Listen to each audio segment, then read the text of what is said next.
Thanks, Jenny. So I'm very excited today to introduce Emmanuel Boss, who is going to be talking about the recent effort to add biological sampling as the routine measurement on the ghost ship. Emmanuel is a graduate from Hebrew University. He also did his master's degree there in oceanography. His PhD was in physical oceanography from the University of Washington, and he worked for that on geophysical fluid dynamics.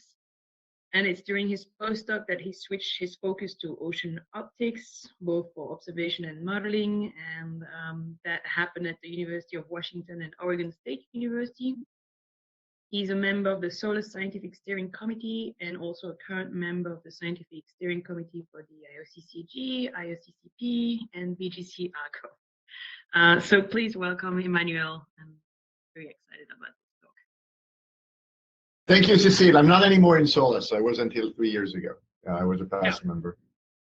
Anyways, the reason I was interested in talking to you guys is because I do strongly believe that without biological measurements, we have very little ability to predict climate. Currently, CO2 in the ocean increases as it does mostly, probably 99% only due to physical and chemical variable. But once we stop pumping it into the atmosphere at the rate we do currently, it's going to be the biology that we'll turn to in order to understand what's going to happen afterwards. And without understanding how the biology is affected by temperature and increasing acidity of the ocean, and we have very little hope to be able to have a predictive ability. I'm convinced of that, not because I'm a specialist in it, but because I've been exposed to others who are. What I hope to convince you is that currently there is technology that can provide repeatable, comparable, and quantitative information on ocean biology, and that's different than what was the state of the art, say, 10, 20 years ago. And since those sensors are available, these analyses are available, I think it behooves us to do them and to do them on a global scale so that we can compare measurements done by Japanese to the French to the American, just like we do in other fields of oceanography. And I will get into what I mean by holistic in a second. So as you know, those of you who are oceanographer, since the 40s, the famous book, Oceanography has been divided into subdisciplines, which I don't think is an optimal way to understand the ocean, and I'll continue it in a second, but I don't think that has changed much today. Our funding agencies are still organized around these silos, even though they might try to do interdisciplinary work and fund it, it's still sometimes considered the kiss of death. Our departments in the large schools of oceanography are still divided under these boundaries, which again, I don't think is optimal when you're trying to, as in your case, study ocean climate, where it's more than physics, chemistry, and biology independently. They all interact, and we need to work together to address such issues. And the reason I think it is critical for us is because we tend to interpret the world and the way the ocean works with the data we have at hand. So if all we have is temperature and pH, everything in the world will explain with those two variables. If, as was typical, we measure physics, nutrients, and chlorophyll on boats, then we'll think that phytoplankton are always bottom-up regulated. It's nutrients and physics that decides when the bloom occurs. And we know from other observation that is not the case. We cannot explain phytoplankton from bottom-up only processes and not from top-down only processes. It's always a balance of both. But we're suffering from the streetlight effect because we have limited data sets, and it's very hard for us to think about how other processes for which we don't have data might affect what we're looking at. So why measure plankton? There's many different reasons. Life has begun there. If you want to understand evolution, you should measure life in the ocean. It's the foundation of most marine food web, so that includes commercial species. It's critical for cycling of elements. Most elements are biologically mediated. It's highly reactive to the environment. So again, if we want to test if there's a response in the ocean, knowing more about biology will help us with this. And some of these organisms are harmful to humans or to species we care about. So it's linked to food security, ocean health, and biogeochemistry, and therefore plankton have been recognized as essential ocean variable, essential biology variable, as well as essential climate variable. So by no means are we new in this. Biology is hard.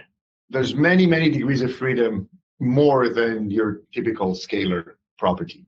So for a given scalar property like temperature, pH, we care about amount, changing time, changing space, correlation to other properties, and decorrelation scales, for example. For a given organism, we care about its behavior, we care about what eats it, what it eats, what it needs to grow, and on top of how much of it there is, how does it change in time, how does it change in space, etc. So many people might think that it's hopeless. I hope to convince you it's not. So while measurement of plankton have been done for years, we know that in every oceanography department there's a sizable group of biologists. The measurements have often been heterogeneous and therefore non-comparable. If different people use different nets, if they use different analysis of sample, they're going to get information that we cannot necessarily put in one table or plot across the globe.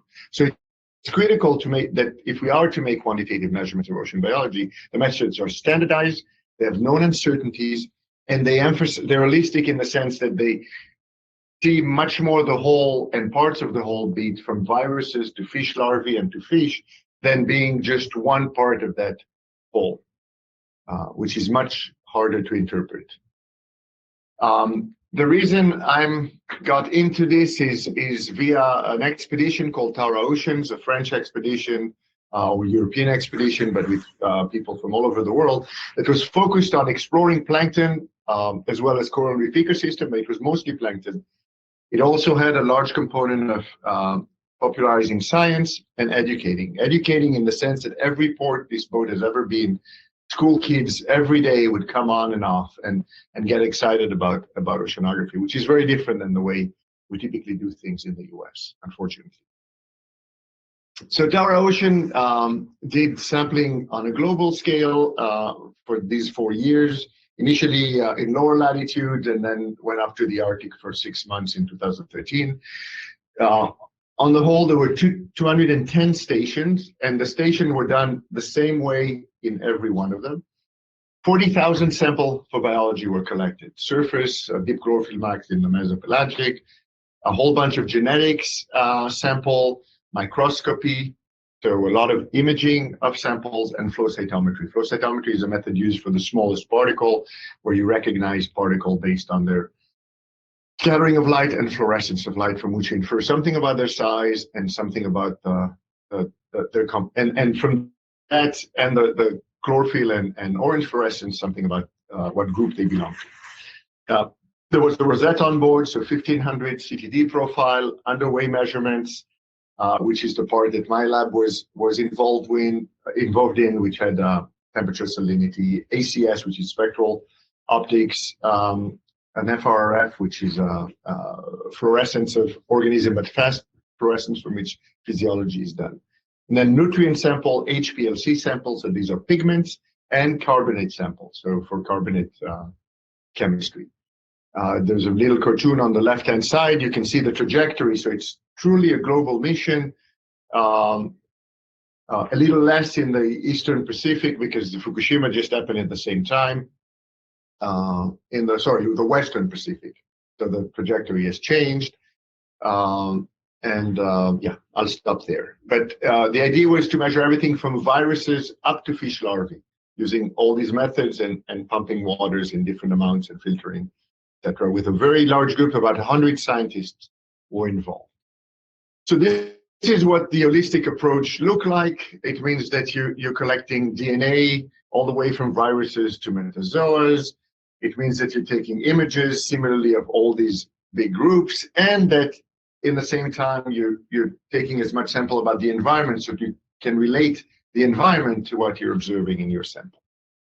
So the idea is to understand who's there, what do they do, who are they with or not with, so are organisms that are with each other every time you see them, those that are not, and then possibly answering the question as to why are they where they are.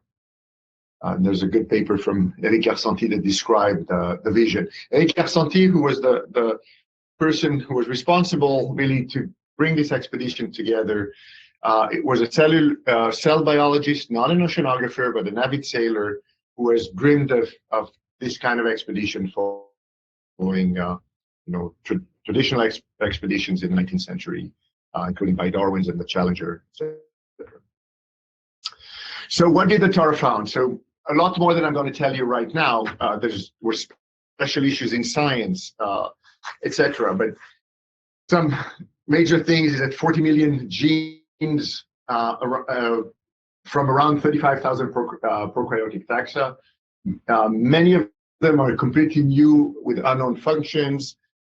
New viruses, 2 orders of magnitude more than were known before this expedition, and new types of protists as well, and a lot about the interactions within them. Where it comes to oceanography, some people have taken that science and brought it into, for example, link between the ecosystem as described in the imaging and in the genetics, and processes such as carbon flux to depth, as measured by a system of cameras that was profiling with the CTD every time the CTD went down, so they could look at the distribution of particles around the world, link that to other measurement done at other times with sedimentation settling setups, moorings, and then from this move to the planetary scale and ask the question: what organism are there when there's a lot of flux to depth, and what organisms are not there, and how can we link that? Again, I'm not going to go into the issues, but the incredible thing with this data is now you can really ask questions that relate physical variable, chemical variables, and the ecosystem in all its glory, all its details. So following this, for OceanObs 19, we presented a white paper where we kind of related all the technologies that exist to measure biology that are have already achieved some sort of what we call a technology readiness level, or a TRL. It was a major undertaking, but very rewarding. A lot of people have been using this and commenting on its utility. And it describes both analysis of water sample as well as imaging system cameras, things like that, that one could today commercially buy if it's a sensor, or perform a chemical analysis that has agreement in terms of how to do it, has protocols. That was and here you see, for example, the type of optical and imaging system that we reviewed, and the sizes that they span. So the thing is, the Plankton spans a huge size range, and it's really quasi impossible to find one type of technology that can span the whole of it. You need many more, just like you need many more nets and filters and stuff like this to be able to look at it in a holistic fashion again. The recommendation that came out of this were that methods should be standardized, plankton samples should be associated with the environmental variable acquired with, so that we can make the link. There should be as big as possible a spectrum of the plankton. Methods should be, if you use different method, they should be cross-compared and intercalibrated, so you can make sense of things, measurements made in different times or in different places. There's a need for protocols on how to adopt new technologies, as new technologies come online all the time. It's really important to archive samples as well for future analysis. There's a great example that I saw just a few months ago, which, because physical sample existed, this is from the Challenger expedition and the TARA, these scientists were able to say that we can see on the same species of Radiolarian that the thickness of the shell has changed in time, and they attributed it to ocean acidification. Again, these are things you can only do if you preserve sample from the past and without destroying them through analysis, just the same as we do with archaeology and other sciences.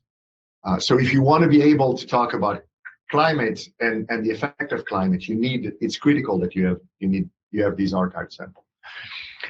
Before that presentation in OceanObs, I've been part with Waite. We are running a SCOR Working Group-154, whose objective is to identify best practices, both technologies and sampling protocol, and the technical feasibility to be used on global observing platforms such as SCIP and OceanSITES.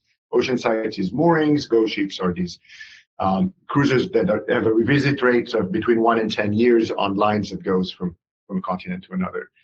The report was presented at OceanObs in October and was extremely well received, which was a total surprise by the Go Ship leadership. And on the spot, the US Go Ship leadership asked us to work on helping a proposal to be submitted in February this year. So within quasi 4 months from when we presented our findings. Our recommendation was that measurement should be done in these 6 broad categories: genetic, quantitative imaging, flow cytometry, pigment and element analysis, bioacoustics and biooptics, all method in which things are well known and quantified. That collection methods on these Go Ship boats could be from hull-mounted sensors, for example, for bioacoustic, CTD rosette, adding to that more sensors and the water that it brings up, and flow-through systems, taking into advantage the inline systems that exist on all sampling vessels nowadays. And then sources of data are either automated sensor or analysis of water samples on shore. All done concurrently and same spatial scales as the physics and chemistry, which are currently the only measurements that are required on Go Ship. There's synergy with other observing systems such as BGC Argo. During deployment, we can check calibration of sensor, ocean color remote sensing in terms of validation, and fill in between ocean time series and see to what degree can a mooring tell you something about something that's 100 kilometers away. We also talked about an implementation strategy, and that goes back to the OceanObs white paper, to make best from the data already collected, improve accessibility to it, generate new data with common standard as we talked, collaborate, co-fund joint projects between different users group, and continue in innovation. So here, the proposal that was put in February to NSF. These are the lines, and it's headed by Adam Martini from University of California, Irvine. With 5 young scientists. There's 2 associate professors, 3 assistant professors, and 2 of them are research faculty. These are the proposed line. There's 1,000 stations as part of it. Very exciting. I really hope they get funded. I'm not part of the proposal. We just helped them, and we helped in the selection of people to write that proposal with OCB. So in summary, observing climate change and acidification without sampling biology and the potential feedback from biology as, I think, very limited value for science and society. This is where your group might be interested. And developing a predictive ability for ecosystem services require biological measurements. We can't do it without it.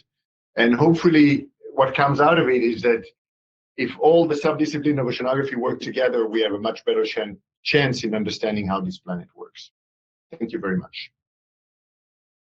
Great. Thank you, Emmanuel. Do we have any questions for him?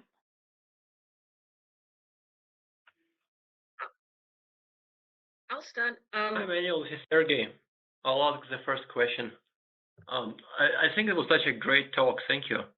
I'm trying to see, so the part of my work that this projects on, I develop reanalysis, global reanalysis for atmosphere and ocean. And I would like to hear your vision of how biology should be integrated into reanalysis that we produce for the ocean. So currently, I think the only method we have that provides, or maybe we have 2 coming up, but to start with, we have ocean color starting continuously from about 96. And NASA is very good in reprocessing as we're learning new things about the data.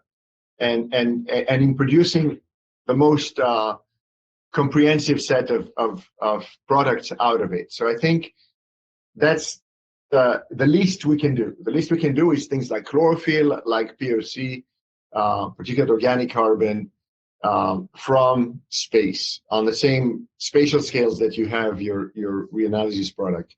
More and more, we now have also the BGC Argo data, and they're generating a lot of data, including vertical distribution of chlorophyll, of again, particulate backscattering, from which we infer something about POC or phytoplankton carbon. We can do things that have to do with physiology of phytoplankton adaptation to light. Many of them also measure light directly.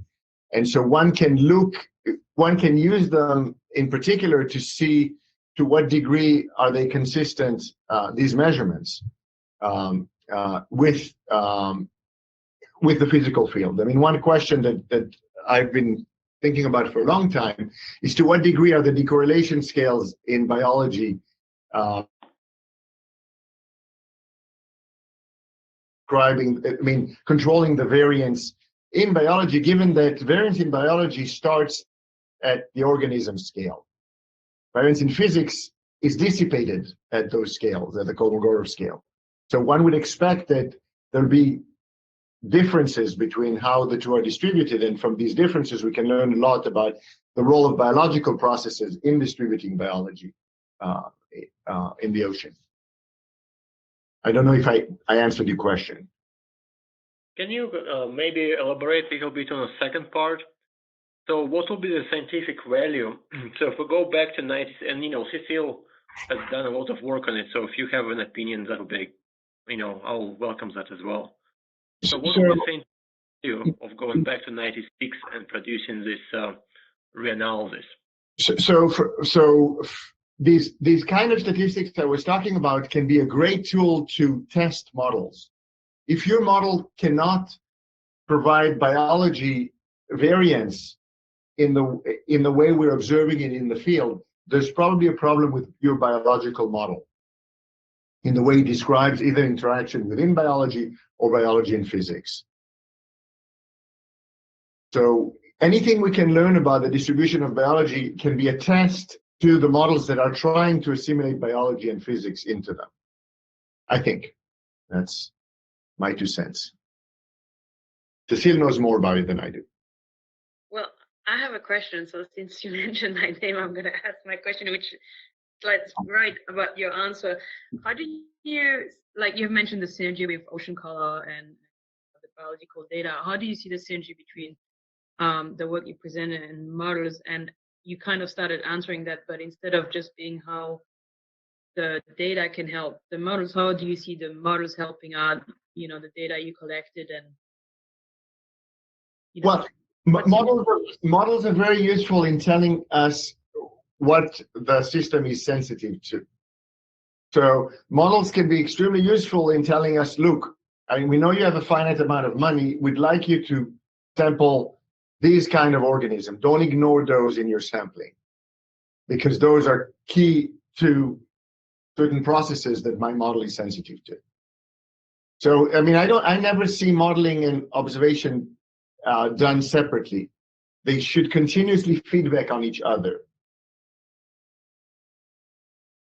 Yeah, I think it would be really interesting to put some of those data, in the context of to make them global, and to not only test the model but also provide, global data, not just absolutely. Understanding. If we understand what organisms come together, what are the ecosystems, we have a very simplistic view, I think, of the low latitude ecosystems, which are Prochlorococcus and certain kind of zooplankton, versus the northern ones where it's something different, mostly diatom based. And then when we go to the sea, we see that things are much more different than that. What's the role of mixotrophy, organisms that both photosynthesize and eat others? We're just barely starting to understand it now. Yeah. And so the data are really going to help add complexity to the model. And understanding what complexity we need to have in our models. Certain things we need and certain things we can do without, because we can parameterize them. But without data, it's very hard to say what it is. Yep. So hi, this is Mike Patterson, Director of U.S. Clivar, and I have a question about, I guess, what are the big gaps on the observational side then? And you might have touched upon this in terms of the white paper for OceanObs 19. Given that we have the satellite, the global satellite measurements, plans for a global deployment of BGC Argo, what are some other key approaches, particularly as we get into the coasts or marginal seas, for systematically measuring, making these biological measurements of phytoplankton? So from what we get currently from remote sensing and from BGC Argo, all we get is chlorophyll. It's an index of greenness and maybe something about total biomass of small particles or of phytoplankton with scattering. That's all we're getting. And I think this is, and we know that different phytoplankton do different things in the ocean. So particularly with the carbonate system. So we currently have, we have some algorithm, but they're not completely fully validated for inorganic carbon. So that those Barney Balch's algorithm that are useful, but we're still not sure to what percentage with respect to calcifying organism. We'd like, I mean, even in a bare minimum, we'd like to associate what is providing a signal in chlorophyll into at least functional type. What kind of function do they have in the ocean? How are they related to sinking of flux in the ocean? We have a tendency to think, oh, if there's a lot of chlorophyll, it's big, it's datum, it's going to sink a lot of material down. It's much more nuanced than that when we start, at least based on the Guidi paper that I mentioned. Suddenly they see a link to Synechococcus, which nobody expected. So it's understanding these relationships. I mean, what's the limit of chlorophyll as an indicator of biology? And I think it's quite limited. It has a lot of predicted information, but it's far from giving us the full picture of what's happening. So yeah, just to follow up, how essential is it to have the in situ kind of going out and taking the water samples and evaluating the biology in a particular region on a regular basis? Is that something that there's a plan for, at least coastal deployments or out in the open ocean, so beyond the ghost ship lines? Well, the ghost ship lines are not funded yet, so there is no plan yet. The way it's been done before, it's each nation has its boat and they go out and they collect measurements and some of them are subsidized by space agencies to get calibration for space-based product, for example. But there's no, and similarly in the coastal environment, there's some long time series like the one at Scripps where they take water samples and they run HPLC or other fluorometric methods to give you chlorophyll every day at that location. But there's none, as far as I understand, and there's OI where they do some measurements at moorings. There is no comprehensive, in the US, national plan for data gathering. As far as I understand it, even within NSF, OI is separated from the LTER, which is separate from HOTS and DATS, and they don't put them all in a holistic plan to make sure that they use the same protocol, do the same measurements, and put them all in a similar database so that modelers can easily extract the data together. And that's within NSF alone. So I think we have a lot of work to do in order to homogenize, what the French call homogenize all these data sets into something that Cecile can easily access and provide her homogeneous data for whatever model that she runs or somebody else has run. Right. I think that's all we have time for. It's a good conversation. So I assume if any of us have additional questions, we'll send you an email. So with that, I want to thank everyone for joining us at this month's PAS panel webinar. A recording of this talk will be available online probably within the next couple of weeks. And thank you, Emmanuel, for presenting, especially for taking your time. And then our next PAS panel webinar is scheduled for April 2nd. So you can join us then. All right, thank you, everyone. Thank you. Bye-bye. Thanks, Jenny.